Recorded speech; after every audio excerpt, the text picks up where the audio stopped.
So one of the things we really emphasise in the book is the need to manage the day-to-day, but also think strategically. And that's a real challenge. Lots of leaders we both work with struggle to do that. Why do you think that is? Well, I think fundamentally it's the way executives enter organisations and then actually move up to higher and higher positions. If you think about it, we enter a particular function because of our education or our technical capabilities or our preferences and leanings. Mm-hmm. And we get promoted in that function because we become good at it. We become good at it technically.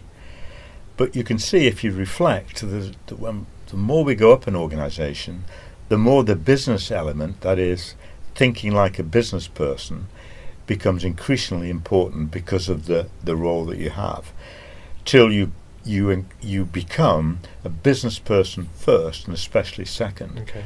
And it's when you recognise this and develop those capabilities, because remember, you spent many years developing your technical capabilities, you need to spend the same amount of time developing the way you think as a business person. And I think that it's stimulating that recognition which is so vital. And I think a lot of business people don't think or recognise the change, because to become a good business leader or business manager, you must think like a business person first and especially second. By all means, you bring your specialism to the table, and it's important that those aspects are recognised, but you're thinking and behaving like a business person. And in that way, you gain cooperation across functions, rather than, in fact, merely one function trying to compete with another function, rather than cooperation to compete with the outside. I guess one of the challenges always in business, particularly in operations, because it's such a busy, hectic and frantic job, is that the day can disappear and you feel like you've done a good job. And you might have ticked off a lot of things, you've worked your way through a list, but were they the right things? Are they the right things in the long run? One executive I work with, one great leader I work with, his expression is, rearranging the deck chairs on the Titanic. You've had a great day, but is this ship going to sink, and are you aware of that? So have you got any sort of tips, any points that you would say, when you're in this role and you're trying to manage these things, what, from your experience, the good people you've worked with, what have they done differently? I think what they've done is created time. I think it's important to delegate because it makes the people beneath you, their job more exciting because they're doing more interesting things. So it's important that we reflect and actually shed tasks and responsibilities to others.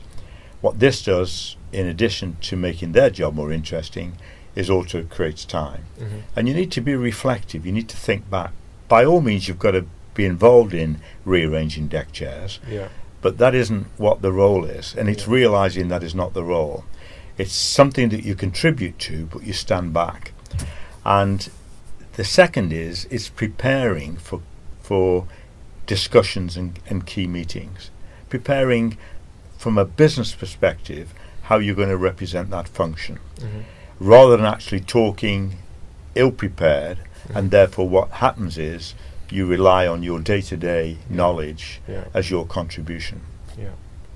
I think that's a really interesting point, because the making time is a challenge, isn't it? And often you start work and then the day runs away from you.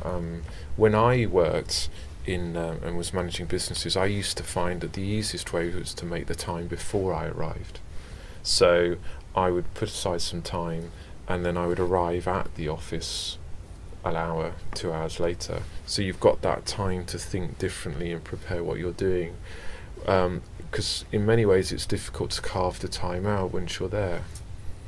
I agree with you, because in fact everybody's looking for you, and if you're in the office they assume you're available. I used to do one where it was so difficult that I used to get my secretary to book a room in a hotel, and I go there for 2 hours.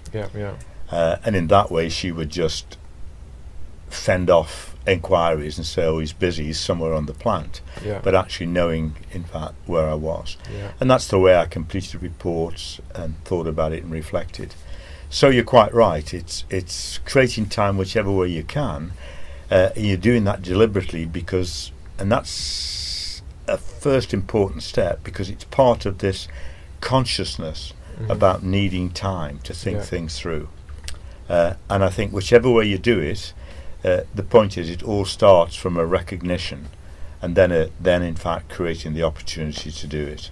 I think a lot of business people get absorbed with the day-to-day. Yeah. If you remember, one of the initial cases we used is about a guy who's got a busy day, Yeah. and it's trying to illustrate, that problem.